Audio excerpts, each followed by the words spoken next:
Well, morning again. God's work done in God's way will never lack God's supply. That's what Hudson Taylor said. And that's what we were finding very, very much, that everything that God brought across our path, as we stepped up, God stepped in. Our message says, step in, step up, and step out. And that's what we were doing. And God was blessing us in a mighty, mighty way. In the schools also, lots of children were working on the floors and doing their writing on the floor. So we decided we would get some tables and chairs. And for the whole new school, I think we got 500 new tables and chairs. For other schools, we got hundreds for them as well. Brand new. And the kids, all bright colours, the kids were just lapping us up and enjoying it very, very much. And so we were also on Saturdays doing Good News Club rallies. Now at this time, we had Perpetual working for us. They have another guy, Newton, working for us. Another guy, Upwards, working alongside us. And Yemo, Imarai, wonderful young lady also. She came, and then we had volunteers. These kids, there was no work, of course, but they were volunteers, said, we want to do this here for the glory of God, and we'll trust God to take care of us. And God did. He was looking after everybody. We lacked no good thing. That's a promise of God. He takes care of his own. And he was taking care of us. So we were doing Good News Club rallies on a Saturday morning. So you go out to Chittenguisa, it's about from our house, probably about an hour and a quarter, and you'd arrive there, and then all these kids, all these clubs in Chittenguisa where Newton was working, were coming in, and you start off with 10, and then you'd 100, and then you'd 200, maybe 300 kids, and then you'd start praising the Lord. These kids would be singing and dancing, and they all had to get up and say their memory verses. It was awesome. You were there for all day, basically, and just lapping the whole thing up. And every Saturday we were doing that, apart from the Saturdays with our church. In our children's church, we got an outreach group going. They had a band. They had kids that would bring the word, kids that would give their testimony. And we would go out to poor areas and just proclaim the gospel there. And the kids were really pumped with it. The children's church was really going exceptionally well. Although our own work was coming up and taking over so much that we had to step out of that. But God blessed that work in a mighty way. And, you know, as you do all these things, people recognize you, especially as a white man there. People call your name. People know your name. They know who you are and they know what you're doing. And so one day we got this phone call, and it was from the Vice President's office, Mr. Masika, Vice President Masika's office. It says, you're invited on Saturday to come and see the Vice President. And we're saying, well, what the Vice President want to do with us? Why does he want to speak to us? And we spoke to Mrs. Mueller. We rang her and says, no, I've mentioned you to him, so he just wants to meet you.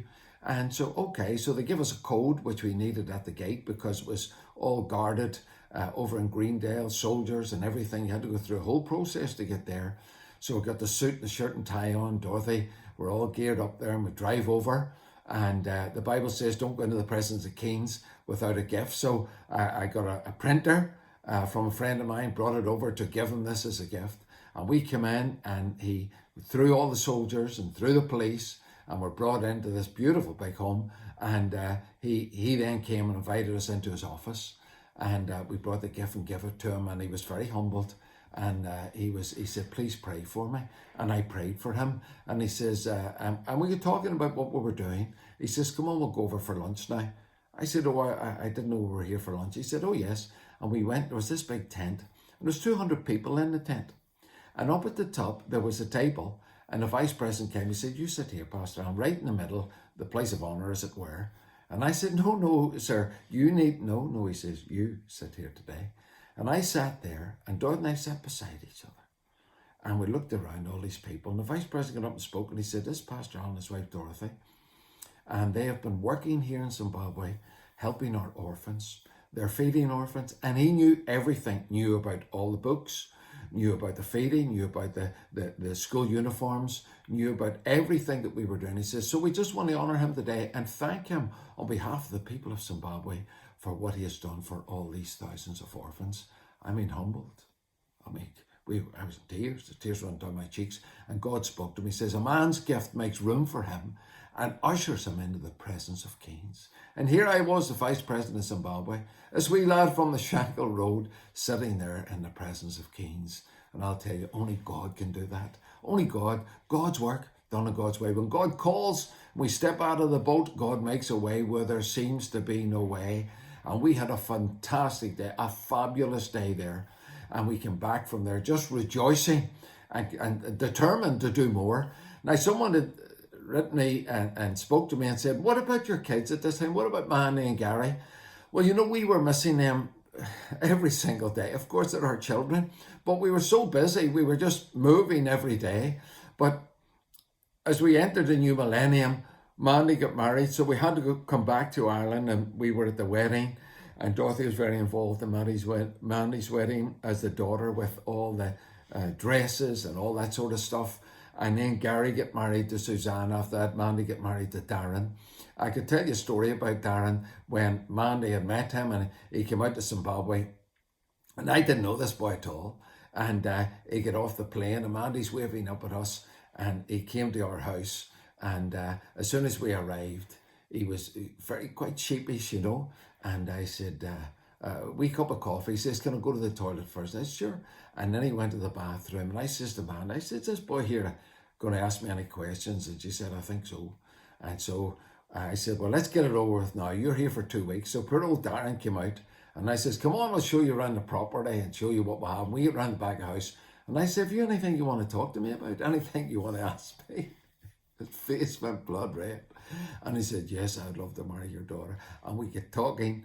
And 5 minutes later, I had the arm round him. I said, this is my son. Come on round here. But that's another story. And then when Mandy's children were being born and Gary's children were being born, if we weren't in the country, we came back for that as well, especially Dorothy, to see all that. I remember when we heard that Mandy's firstborn, our oldest grandson, Daniel, was being born. We just came out of church and got a phone call saying Mandy's been taken into hospital and just going to have a baby. And I said, right, Dorothy, you want to go? Let's go. So I phoned the airport, phoned the company, Air Zimbabwe. They had a flight that night. I got her on that flight. She went away over that night, arrived the next morning. Our Gary, I think, picked her up and took her straight to the hospital and walked in. They had all the sheets around the bed, the curtains around the bed. And Mandy was talking, and Dorothy said, I hope you're not going to have that baby without me. And Mandy said, oh, it's my mommy, it's my mommy.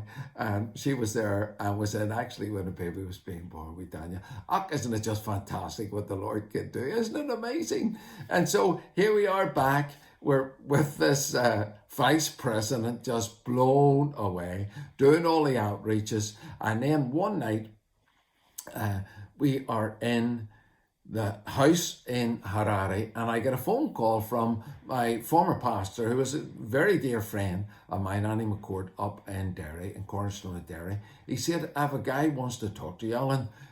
He's from America. So this guy comes on. He said, hello, my name's Steve Edwards. I am the CEO of an organization called Global Passion, and our goal is to put young people on airplanes and make missionaries out of them, and we would love to come to Zimbabwe. Andy and him had been speaking, and Steve's like been to over 100 countries in the world. And Andy said to him, where would you like to go if you had an opportunity? He said, I've always wanted to go to Zimbabwe, the last country, A to Z, Zimbabwe. He said, and Andy says, I've just the man. And he phoned me. He says, can I come and visit you? I said, well, I'd love you to come and visit me. Of course, I don't like committees. I don't like being told what to do. I'm very much a pioneer. I do my own thing. But I thought, maybe this guy can come over and see what he can do for us, see if he can work with us, see if he can help us in any way. I said, you can't come now. Country's in a bit of turmoil. Give us 6 months. And it was nearly a year before Steve Edwards and our friend Andy stepped off a plane at Harare Airport and came to our house. And he says, now, what can I do for you? What could Steve do? He's an American. He's a great guy. He's a fantastic guy. Meeting Steve Edwards changed the destiny of my life, and I'm going to tell you about it tomorrow. God bless you. Bye.